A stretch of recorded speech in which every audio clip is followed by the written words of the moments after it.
ఆదోనిలోని వైఎస్ఆర్సీపీ భవనం పూర్తిగా అక్రమ కట్టడం, ఆక్రమించుకున్న కట్టడం, కబ్జా కట్టడం. దీనికి సంబంధించినటువంటి పూర్తి స్థాయి డాక్యుమెంట్లు ప్రజల ముందు ఉంచుతున్నాను, నా ఆన్లైన్లో కూడా పెడతా ఉన్నాను.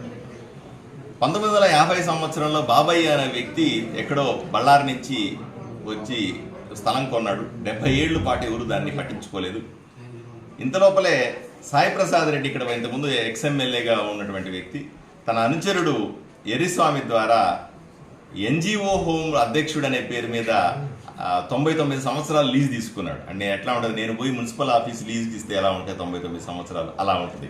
అలా ఒక తప్పుడు డాక్యుమెంట్ని సృష్టించి దాని మీద 4 అంతస్తుల బిల్డింగ్ కట్టి దాంట్లో ఒక పార్టీ ఆఫీస్ అన్నారు, దాంట్లో ఊరికి సంబంధించినట్టు భూదందాలు చేశారు, పేకాట క్లబ్ నడిపారు 5 సంవత్సరాల పాటు జగన్మోహన్ రెడ్డి ప్రభుత్వంలో. ఇన్ని అక్రమాలు కూడా ఆ బిల్డింగ్లో చేశారు.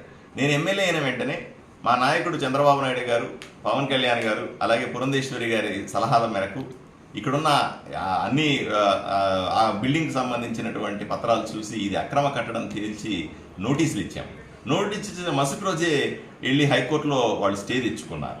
నేను ఈరోజు ప్రతిపాదన చేస్తా ఉన్నాను, అయ్యా ఇది అక్రమ కట్టడం, ఆక్రమించుకున్న కట్టడం, దయచేసి దీన్ని సాంఘిక సంక్షేమ బాలికల హాస్టల్కి ఇవ్వండి. నాకు 200 బిడ్డల్ని 200 మంది ఆడబిడ్డల్ని చదివించుకునే అవకాశం ఇవ్వండి.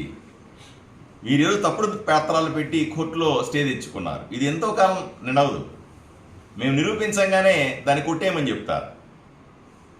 జగన్మోహన్ రెడ్డి అధికారంలోకి వచ్చిన వెంటనే ప్రజావేదికను ఏ కారణం లేకుండా కూల్చేశాడు.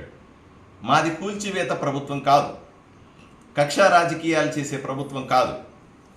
కాబట్టి మీరు నిర్మించుకున్న అద్దాల మేడని, మీరు నిర్మించుకున్న 4 అంతస్తుల పేకాట క్లబ్ని దయచేసి బాలికల హాస్టల్కి ఇవ్వాల్సిందిగా నేను విజ్ఞప్తి చేస్తా ఉన్నాను. సాయి ప్రసాద్ రెడ్డిని సూటిగా ప్రశ్నిస్తా ఉన్నాను, అయ్యా నీ అనుచరుడు చేసిన అక్రమాలు నీకు తెలుసా తెలీదా? ఎర్రిస్వామి అనే వ్యక్తి ద్వారా చేసినటువంటి ఈ కబ్జా అన్నది వాస్తవమా కాదా? మీరు స్పందించండి. ఆదోని ప్రజలని, జిల్లా కర్నూలు జిల్లా ప్రజల్ని, రాష్ట్ర వ్యాప్తంగా ఉన్న ప్రజలందరినీ కూడా నేను పంపిస్తున్న డాక్యుమెంట్స్ అన్నీ కూడా వెరిఫై చేసి ఇది అక్రమ కట్టడమా కాదా తేల్చాల్సిందిగా కోరుతా ఉన్నాను. మాజీ ఎమ్మెల్యే సాయి ప్రసాద్ రెడ్డికి ప్రజలందరూ ఉత్తరాలు రాయమని అడుగుతా ఉన్నా, అయ్యా నువ్వు కబ్జా చేసుకున్న బిల్డింగ్ని ప్రభుత్వం కొట్టి అవసరం లేకుండా ఎమ్మెల్యే పార్థసారథి ఈరోజు బాలిక సంక్షేమ హాస్టల్కి అడుగుతున్నాడు, ఆడబిడ్డలను చదివించుకుంటానంటున్నాడు, దయచేసి ఇచ్చేయి అని ఉత్తరాలు రాయాల్సింది. ఎందుకంటే కక్ష రాజకీయాలు, కొట్టుడు రాజకీయాలు, కూల్చేసే రాజకీయాలు నాకెందుకు?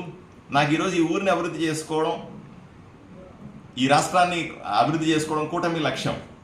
కాబట్టి మీ అందరి ద్వారా నేను ఈ ప్రతిపాదన తీసుకొని వస్తున్నాను.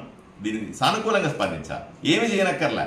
సాయి ప్రసాద్ రెడ్డి అనుచరుడు అనేటువంటి ఎర్రిస్వామి హైకోర్టులో తప్పుడు పత్రాలతో వేసినటువంటి కేసు విత్డ్రా చేసుకుంటే చాలు, అది ప్రభుత్వ పరం అయిపోతుంది. ఆ బిల్డింగ్ మేము హాస్టల్ కింద వాడుకుంటాం.